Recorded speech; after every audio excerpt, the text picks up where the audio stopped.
All right, folks, I think we can get started. So welcome everybody. Thanks for your time. Thanks for coming. Um, so what I wanted to talk about here is GPT-OSS. Right? This is the new awesome open source model from OpenAI. This is their first open source model release in about 6 years.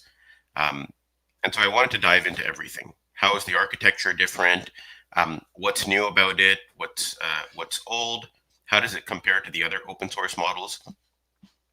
So what I'll do is I'll spend maybe 40 minutes just diving into different interesting aspects about the model. And then Dominik from OpenAI is going to join us in the last 20 minutes to answer the questions from the community. So if you have questions, feel free to drop them in the chat.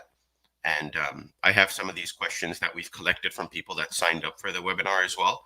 And we can just have a discussion in the last last 20-30 minutes of this session. All right, let's see if my clicker works here. Oh, it does work. Okay, awesome. Yeah, let's dive into it. If you do have questions, I'll run through these slides and I'll just talk about interesting things I found out about this model. But if you have questions, feel free to put them in the chat. And I want to keep all the good, interesting questions for when Dominik shows up, and then we can discuss with him on that. He actually worked on a lot of the release material for this model. So he has some kind of really good insights behind how the model works, and we can ask him all the hard questions.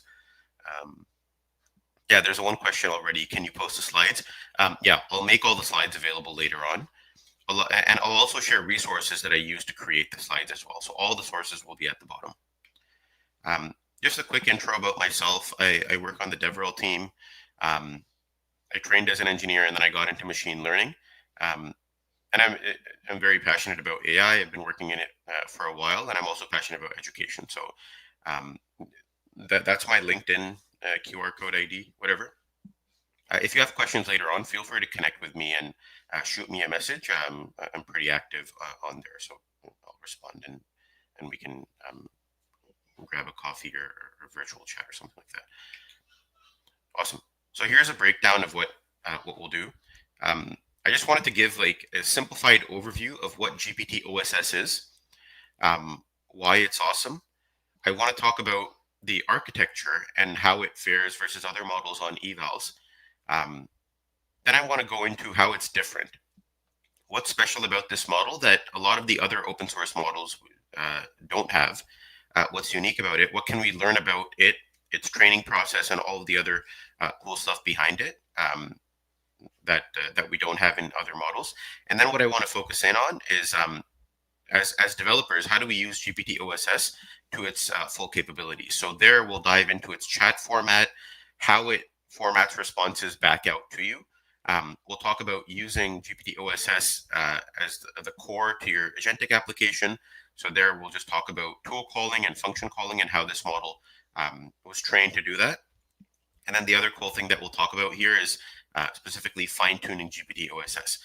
So when the model came out, a lot of people were kind of mentioning the model is hard to fine-tune, and we'll talk about kind of what OpenAI released in their model card and how people interpreted that and how you can actually fine-tune this thing on your enterprise use cases.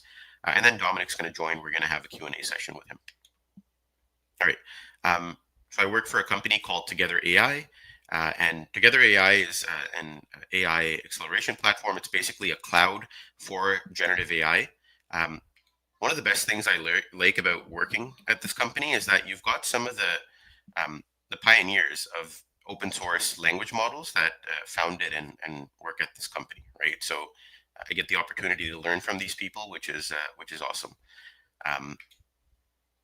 And because it's a full stack cloud, we basically do everything, right? We serve everyone from AI app developers, a lot of people that are watching this, all the way to model builders. So your companies that are building foundation models, and we're basically providing them three things. We're providing them GPU clusters. So this is bare metal access to the newest, best GPUs. We'll talk about fine tuning in this session, but you can take pretty much any model that's on Hugging Face. You can fine tune it on the Together platform. And then you can serve that model as well, right? So you can take GPT-OSS and serve it and use it through our API, or you can fine tune it and then serve it with us as well, right? So all this is built on top of like a core infrastructure and software kernels that power all of these capabilities. And so as a result of that, there's a lot of people that are using us. So you've got a lot of these foundation model builders. You'll notice here there's text to video model builders like Pika Hedra, DeepMind Cognition. A lot of these folks are using us for building models. And then you have these AI native companies that are using us to solve kind of specific parts of their agentic workflows or RAG workflows. Awesome. So now I want to talk a little bit about GPT-OSS and what was released. Right? The reason why this model is so significant is because it's OpenAI's first open source model release after 6 years. So if people are familiar, the last model that OpenAI open sourced and released was GPT-2. And so that was an awesome model. Things were different back then, but that open source release has powered a lot of innovation. So if people are familiar with Andrei Karpathy and his kind of explainer videos and lectures on YouTube, he has an entire, I think it's like a 4 or 5 hour lecture on how to reproduce and retrain GPT-2. Right? So one of the best things I like about open source models is the fact that you can study the architecture, you can kind of understand everything about it from beginning to end. Right? And so for GPT-2, there's entire videos where you can reproduce GPT-2. There's even these competitions where people kind of compete to retrain GPT-2. And so GPT-2 is a big deal. And so these models are the next kind of open source release after GPT-2. And so OpenAI actually released 2 models, right? They released a 120B version, which is quite powerful. And then they released a 20B version, which is more for edge devices. So if you have a laptop that has more than 16 GB of RAM, you can run this on your computer, and it runs pretty nicely. The performance for these models is surprisingly good, right? So both of these models are reasoning models. So typically for a normal model, you give it a question and you get an answer out.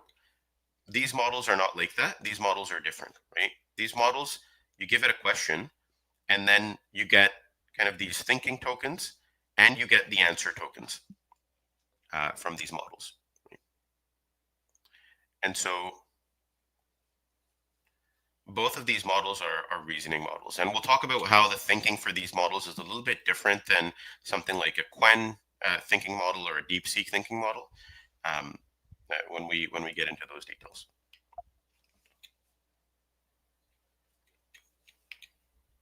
Okay. So one thing that I wanted to do before we go into talking about the details, I just wanted to run this model. Right? We'll just go here. I'm gonna sign in,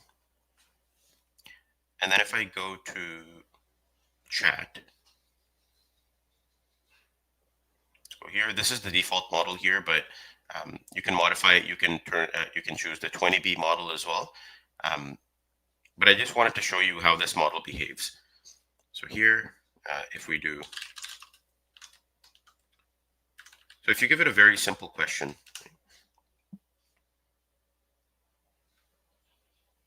it doesn't overthink it. So this is the first thing I noticed when I use this model. If you use something like DeepSeek R1 or one of these earlier thinking models, even if it's a very simple question, it'll think a lot about it before it answers. These models don't tend to overthink. They're a little bit more efficient in their token usage. And the other thing I also notice is that it's very it uses short form notation. It uses short form thinking, and then the answer will be kind of completely formal, and it'll explain everything. But it's writing down these notes almost as if it was a scratch pad. Right? The other thing we can try, let's, if we reset it,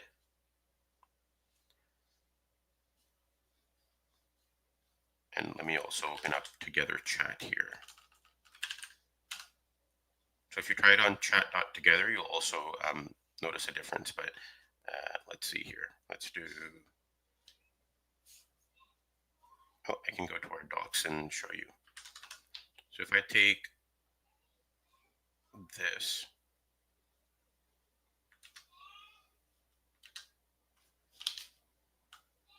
so one thing this model really likes to do is it'll use a lot of tables, it'll use a lot of equations inside of its thinking, right? So it thinks with equations, and then it'll try to output information that's pretty dense. So it'll give you a table instead of laying out everything.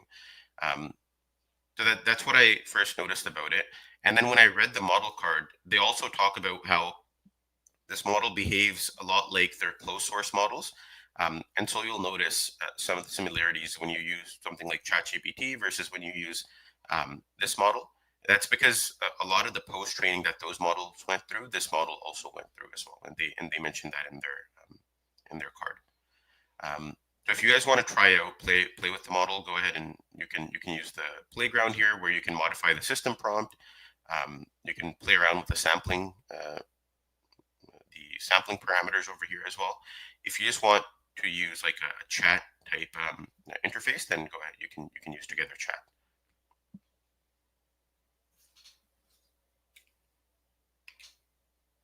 But the first thing that I wanted to focus on here is when OpenAI released this model, the community was very happy, right? So the fact that this was one of the most popular models upon release, people were really looking forward to it. It became an instant hit on the Hugging Face Hub. And what people really liked about it was that it was fully open source, right? So you can take the weights and you can do whatever with them. And in general, it's a very good model, right? So we'll get into the evals and everything in a bit, but it's surprisingly good how good the model is. And so the community was really happy when this model was dropped.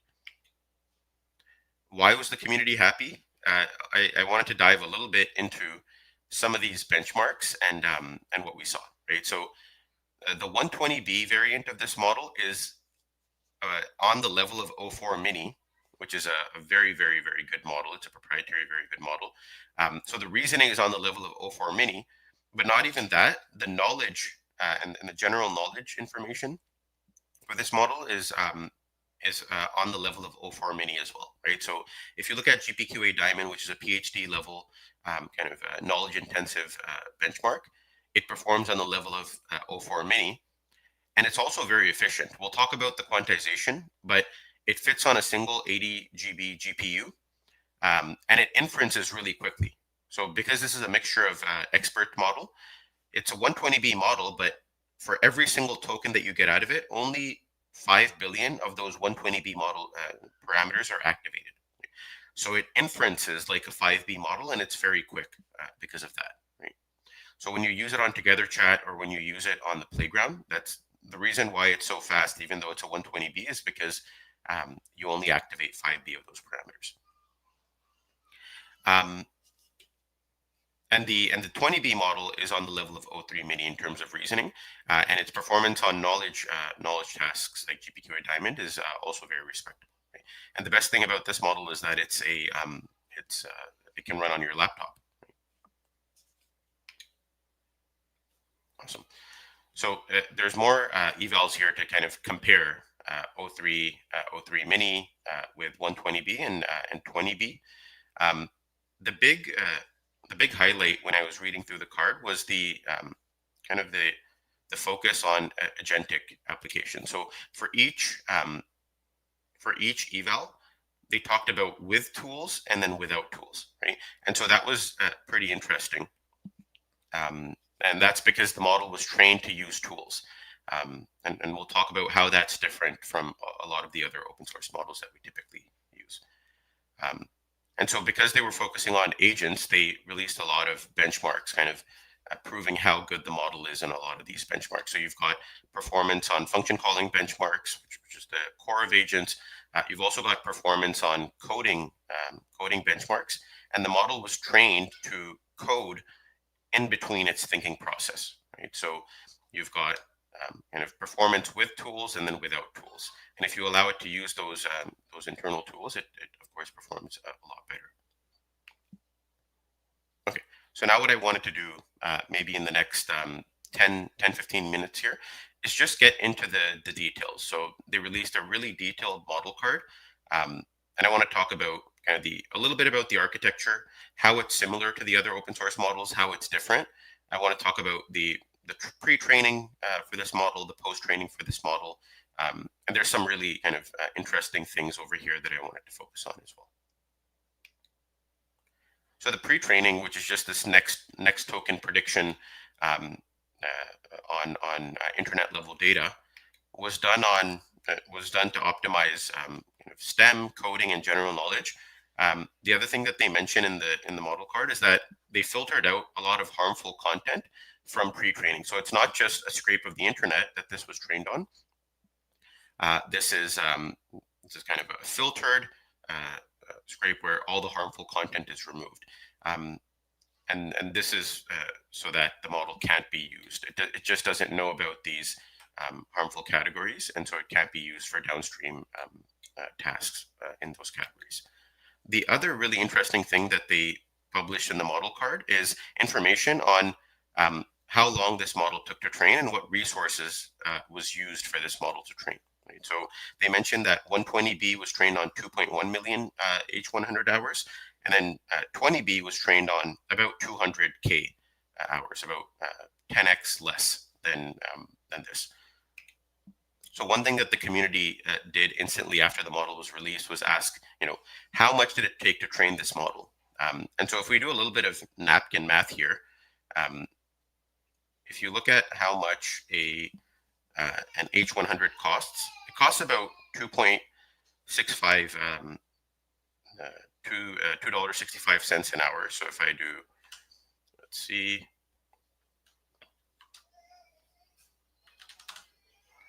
here, so if it's 200K, let's see, yeah, 200K, $2.65. So the 20B model was about 500K to train, which is pretty awesome, to train a model of this level for $500,000. And then this guy was 10x that, right? So it's just almost 10x the hours. So this one is about 5 million, which is fairly respectable. This is the pre-training process. This is not just post-training. So this was really interesting, the fact that this information was released in the model card, and we could actually calculate the cost behind these models as well. Yeah, now I want to talk a little bit about the architecture of the model itself, right? So there's a bunch of analysis that was done by the open source community, and the model card published all these details as well. The architecture is not too different from your kind of typical transformer model. And so they've got these mixture. It's a mixture of experts, so it activates kind of 3 to 5 billion, depending on which model you're looking at, of the 20 to 120 billion parameters. And the majority of these parameters are, of course, in this kind of multi-layer perceptron, this FFN part of the transformer. This is where all the world knowledge is stored, and then a small amount is stored in like the embeddings for the different tokens, the attention mechanism, that sort of stuff. So the architecture is not too different from what we've seen. But one thing I really liked is this is the fact that they did this 4-bit quantization of these models. So everything that's in the Mo block here, the Mo transformer block, is about 4 bits per parameter, and this is what allows this 120B model to be fit inside of an 80 GB GPU, and also the 20B to fit inside your laptop, and it takes about 13-14 GB of RAM. Right? And this was pretty unique because typically a lot of these other models that are coming out, like Quen, for example, they'll release a 16-bit a 16-bit version, full precision, and then they'll release an 8-bit quantization. This model was unique that the Mo blocks here, which is about 90+% of all of the parameters in the model, are 4-bit quantizations. Right? And so, yeah, this is what allows for efficient inference, right? So when we together put this model on a GPU, this one is running on a single 80 GB GPU, whereas the 20B is even more efficient than that. Okay.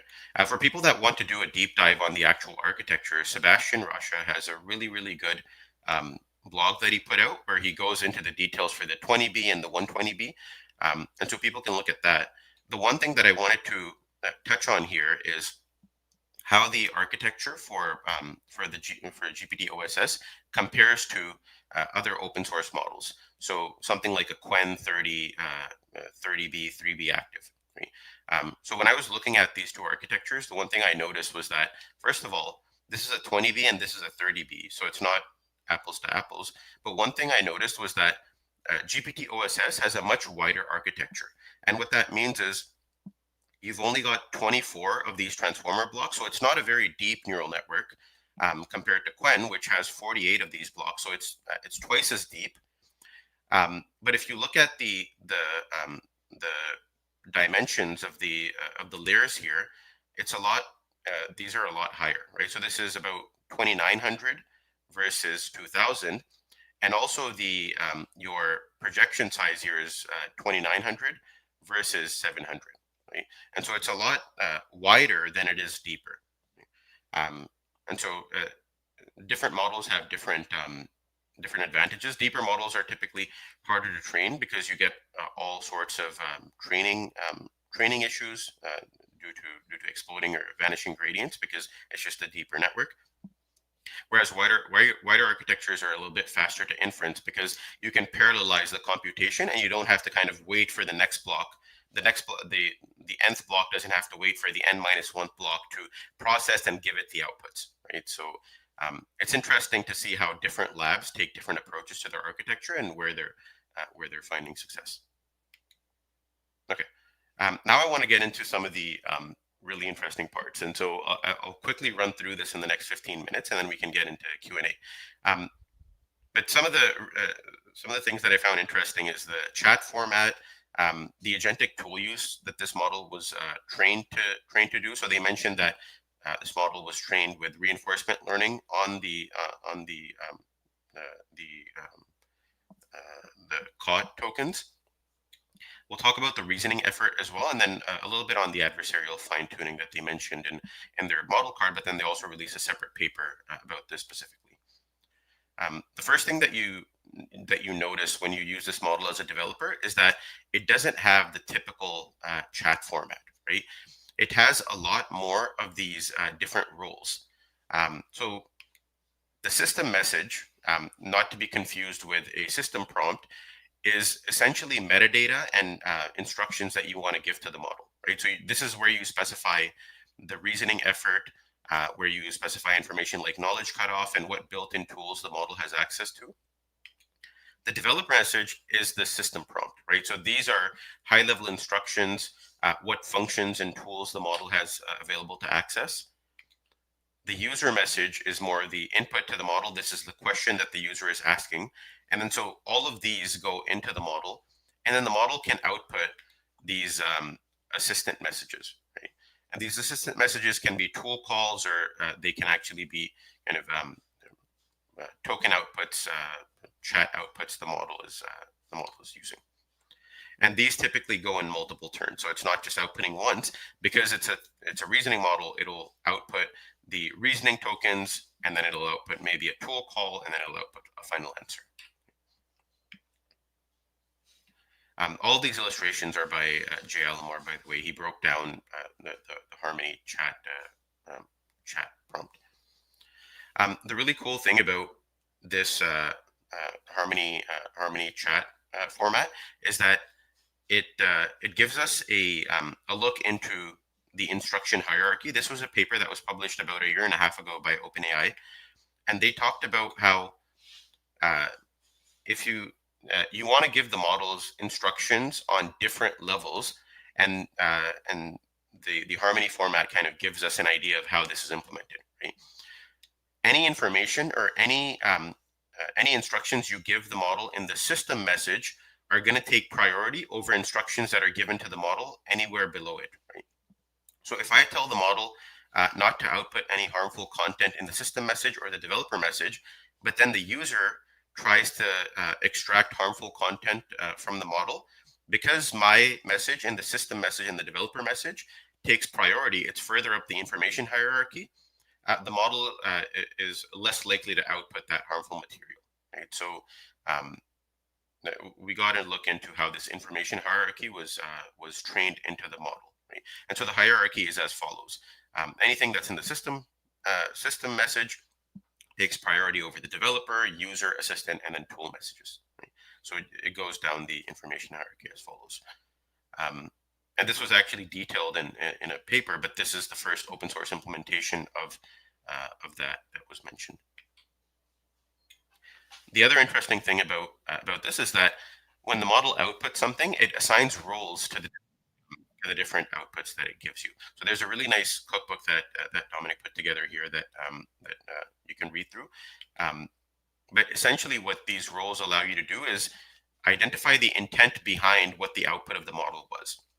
So when it outputs something, it'll give it an analysis.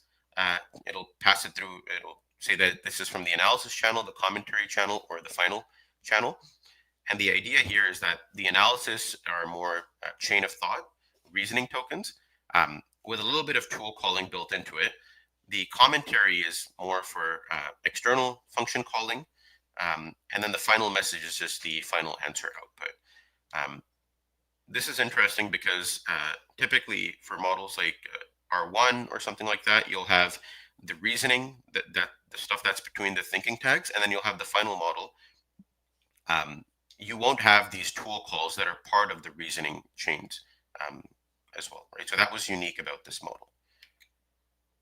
And so a typical interaction with GPT-OSS looks kind of like this. You give it some problem to solve. It goes in. It thinks first, so it's going to output tokens that come out across the analysis channel, and it'll have some reasoning tokens. So this will be just its thoughts, but it could also do tool calling within those reasoning tokens, right? So there's a couple of built-in tools that it can access and use to help it reason better.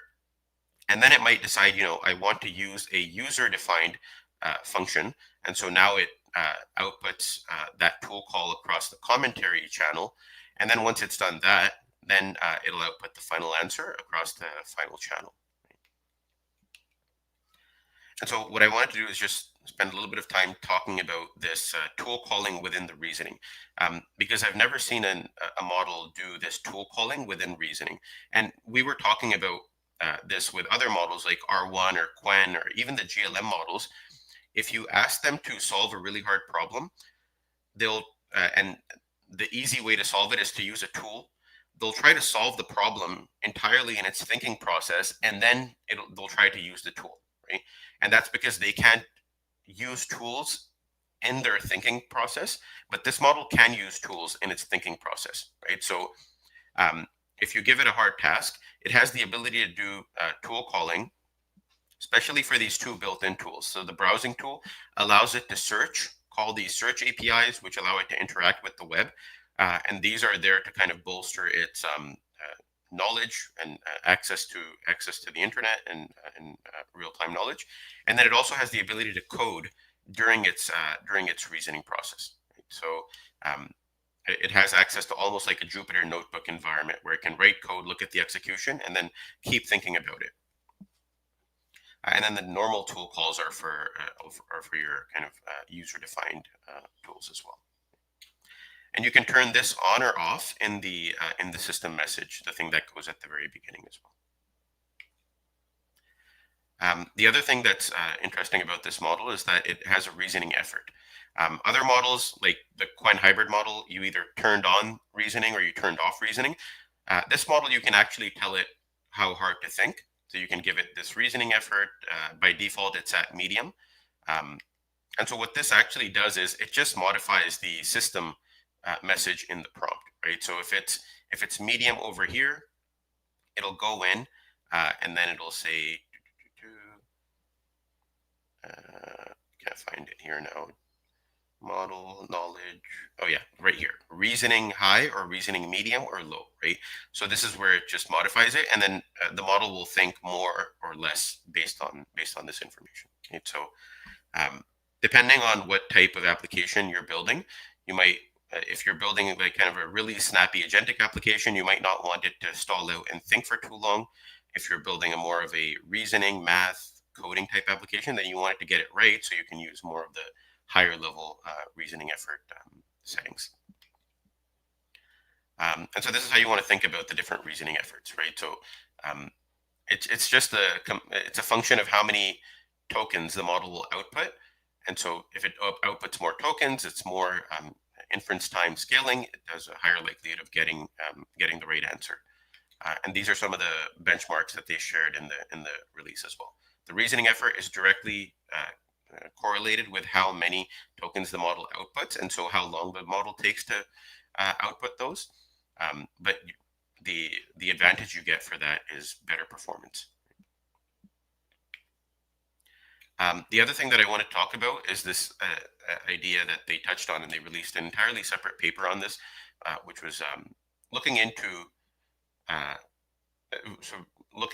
fine-tunability of this model. And they wanted to kind of balance the usability of the model and with the safety of the model. And so a big concern in the model card was, could people take GPT-OSS and adversarially fine-tune it for chemical or biological or cybercrime domains? And so they tried to do it themselves to see if you could do that, to kind of make sure that it couldn't be used for malicious purposes. And so they released a separate paper, which is over here, you can have a look at, where they basically do experiments where they try to get the model to not deny outputting malicious information, actually answering questions, and then they showed how the model can be kind of post-trained to prevent that. So even if you fine-tune it to remove its negation and refusal to answer, it's still fairly good at being able to do that. And then they also proved that if you fine-tune this model for these kind of malicious domains, it's still not going to give you anything better than what any of the other models that are already open source are going to give you. And so one concern and one thing that the community asked when they read this was that, can we still fine tune it for productive use cases? If I wanted to use this model for a chatbot, if I wanted to use this model as a core of my coding agent, could I fine tune it for that purpose? Or would this kind of what they did to address this adversarial fine tuning, would it also affect my fine tunability for productive use cases? And so the team here at Together put out this blog that you can look into. But we basically, you can, on the Together platform, you can fine tune it on your own custom domain data, and it works fairly well. So you can go ahead and give it a try. Okay, that's pretty much everything that I had for this part of the talk. Here's a bunch of the resources that I used to put this talk together. A lot of the stuff directly from OpenAI, and then a lot of stuff from other people that I follow: Jay Alamar, Simon Wilson, Nathan Lambert. So you can have a look at these. But what I want to do now was I wanted to get into the Q&A. I wanted to welcome Dominik, who's here, who's backstage. So let me just head into the stage. And hey, Dominik. Hey, how's it going? It's going well. Thank you for joining me. Thank you. Thanks for having me. Awesome. So I've got a little bit of an intro slide for you here, but you can take the stage and you can intro yourself, and then we can go from there. Sure, yeah. Hi, everyone. Great to meet you. Virtually, I guess. My name is Dom. I've joined OpenAI 6 months ago. On the developer experience team, I've been working very closely with research on getting GPT-OSS out. Worked a lot on the Harmony format, so you'll probably hear me talk a lot about that because I think it's really the place that is important to understand if you're directly engaging with the model, not through an API, and you really want to get the most out of it. And yeah, prior to that, I worked for 9 years at Twilio on all sorts of things, including building agents there for customer engagement. Awesome. It's so great to have you here. And actually, I was reading through all of your notebooks, and it's critical to understand how the model works. So the community has a bunch of questions, but I also have a lot of questions, and then there's a lot of live questions as well. So Cool. yeah, we can get to all of those. Let's see here. Let me just look through some of these live questions. Oh, it'll take some time to look through these. Actually, let me give you a pre-prepared question, or if you see one, let me know if you want to take that. But one thing that was really interesting about this model is that it calls tools in the thinking tokens. None of the other reasoning models do that. Can you talk about what additional capabilities this unlocks for a reasoning model? Yeah, honestly, I think that's the part that I'm like most excited about is that capability, but it's also the thing that backfired, I think, a lot with like the launch, and a lot of people having to get used to it. I think I saw another question around this actually. So like, what this really unlocks is, the models are small. Like I think the 20B is actually like the sleeper model here. Like it's incredibly capable. It might just lack a bit more like of the world knowledge that you get on the 120B. But the great thing about the ability to do tool calling as part of the chain of thought is the model can actually balance that out using tools. And so I saw a couple of questions around like, can like GPT-OSS use RAG and other things? Like, I think that's really where the power comes from. To a degree, you can kind of build your own little GPT-OSS powered deep research. Using these tools, especially if you combine it with the built-in browser and Python tool.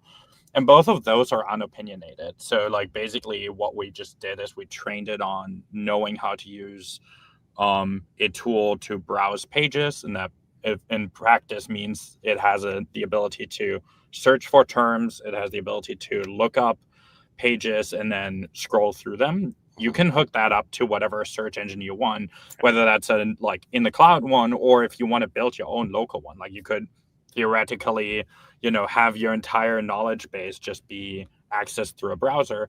And then the Python tool allows it to crunch numbers and validate things and like, dive into facts much more reliably.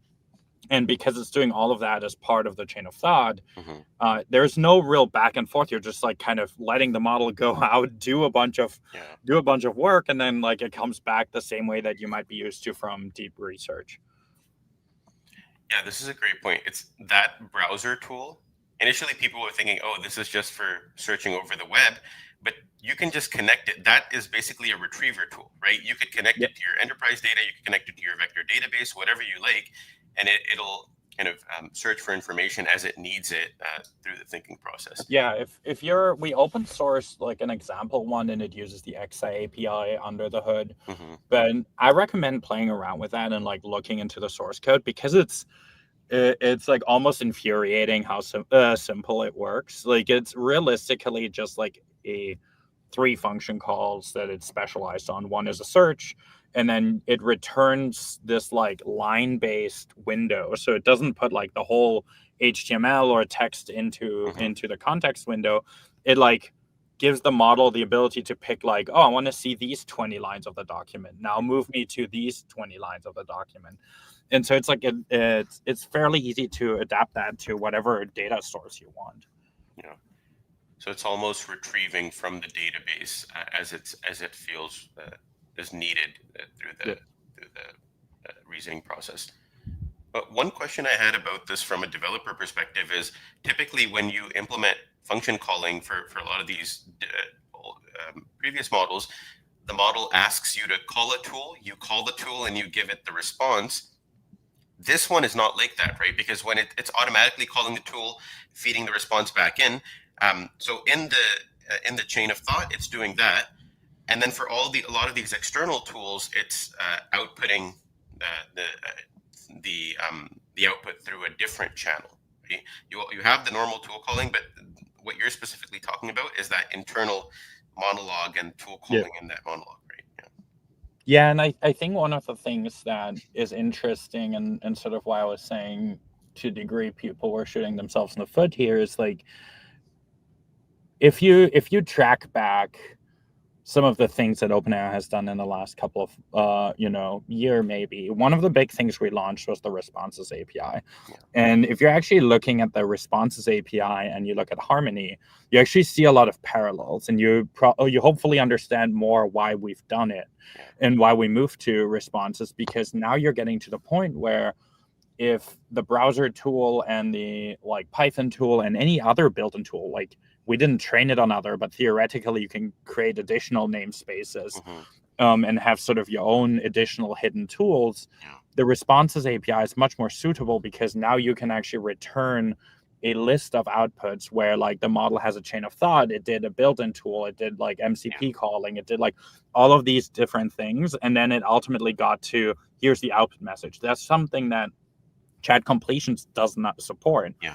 And so for chat completions, we had to, or like the community at large had to bolt on at least the chain of thought. And that didn't really matter for things like R1 or Quen or others, like on how you did it. But it actually matters a lot for this model, because since the tool calling is part of the chain of thought, as chat completions returns the reasoning, you want to really make sure that when you give it the tool response, you also give it the reasoning back, because otherwise the model degrades in performance pretty rapidly because it almost has like amnesia. It forgets why it called the tool, forgot what it was doing, and so it might like go on a whole tangent trying to resolve that issue. Yeah, and this is one of the reasons why I feel like the tool calling implementations for a lot of the providers and in the open source community might be a little difficult for this, because you're right, for R1 and Quen, they only think in tokens, right? And this is also one of the problems with them. If you ask it a really hard problem and the answer is straightforward, to code up something or to look up something, they'll try to solve the entire problem and then call the tool afterwards, right? This model just calls the tool immediately. Yeah, it's actually like one of the things that with the browsing tool, as I was building with it, that was interesting was the model is like one of the things that we trained it with that particular behaviors. It will try to cite sources. And so you actually start seeing it like if you give it a browsing tool and you play around with that, you will see it do these behaviors where it starts visiting like several websites because it wants to make sure it has good citations. So if you ask it like who's the president, it might actually like do a quick search but not immediately use that answer, but like figure out which link goes to whitehouse.gov so that I can like look up a reliable source and cite a reliable source. That's so powerful, because a lot of these RAG systems try so hard to get that source citation. And with this model and the RL-based training for tool use, you kind of get that for free just using the model. You just have to kind of be careful about how you use it to enable all of those things, but you get a lot of that for free with the model. Yeah. Awesome. I also wanted to ask a little bit about we talked about the Harmony chat format, but can you talk a little bit about the instruction hierarchy? I know there was a paper that was published earlier, but kind of the motivation behind the instruction hierarchy, why there's a separate system message and then a developer message, and then having a lot more of these roles. Yeah. We have a decent amount of information on this, but like at large, it really helps us like adhere the model to sort of like the model spec. Right. And like you see this as a developer yourself where there are certain things you don't want it to necessarily conflict on.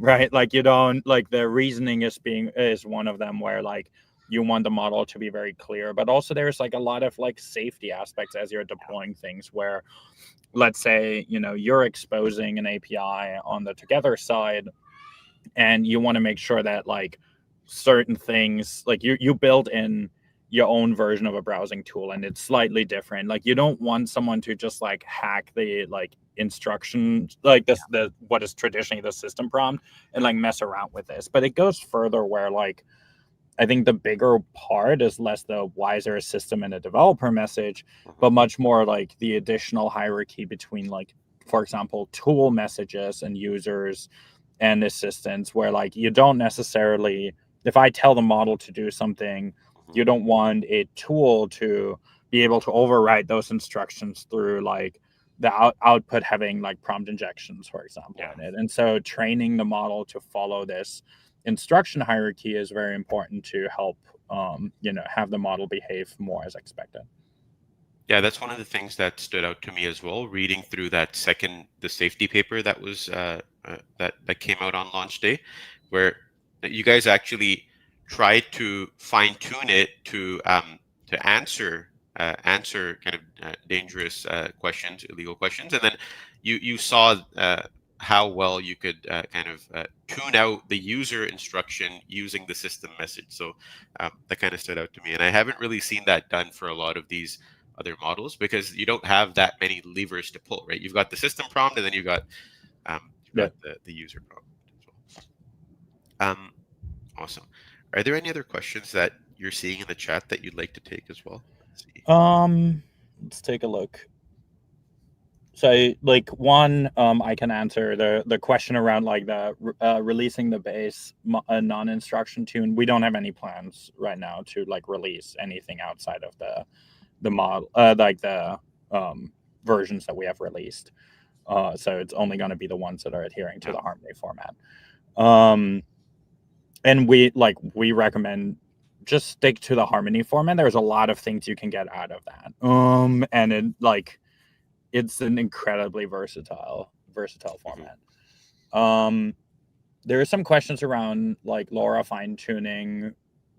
We actually published another guide yesterday on those cookbooks, Mhm. which where we're going to continue to publish additional content. But like one of the ones that we're covering there is like using LoRa to fine tune it to improve on Korean language performance. Mhm. That was like done by some of our um, solution architects in collaboration with some customers in Korea, to really like improve on the language performance. So I think that would be like it's a good um, Python notebook as a starter if you want to play around with that. But also like increasingly you're seeing like Unsloth and others really see sort of like how far they can push this model. And like that's part of the thing that I'm personally excited about is like we really want to see how research and sort of developers how far they can take this model and what they find um, for things to work well. And one of the things that like with the raw chain of thought that I think is worth calling out as well is like we for the research purposes we intentionally didn't put any additional pressure on the chain of thought, meaning we recommend you to not show it to end users because it can Mhm. contain harmful information. It might hallucinate things in it, Yeah. because we really wanted to have it be as like untouched as possible so that it can help with like interpretability research, for example, where we've published some works around that to highlight sort of how we believe that these chain of thoughts can help with that. So it's something that while it's interesting for a developer sometimes to peek at it, um, not something we would recommend to show to end users. But it is something where you can then go in and play around with like what does that look like for fine tuning, for example. And I think we're gonna hopefully this model is gonna lead to much more movements on like the RL based like fine tuning for open models.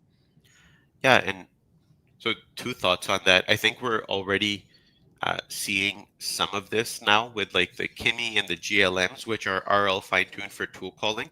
And I think once you start using those models for tool calling, you kind of can't go back to the non-RL fine-tuned tool calling models.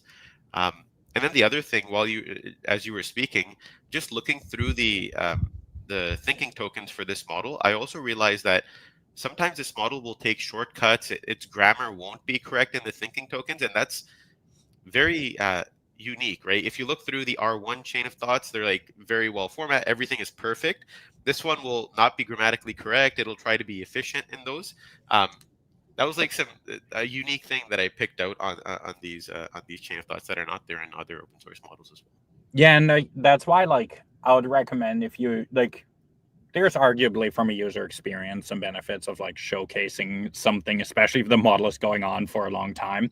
Yeah. So like you can use sort of similar approaches to what we were doing in production, where we're running you know, a summarizer on these raw chain of thoughts as they're streaming out, and then we can display that to the user in a much more confident way. You could run it through like additional safety mechanisms and stuff. And so, you know, like it's not really helpful for like an end user. Like imagine in like a customer support use case where like it starts streaming like, you know, random characters and like non correct English to the user. So that's why we're recommending that. I saw one question around sort of like, does direct non-API use of Harmony enable any unique advantages? I would say the biggest advantage is really being able to control those built-in tools and potentially play around with additional built-in tools. So one of the things, and this goes to, I think, like there's some question around like the TypeScript-ish namespace format.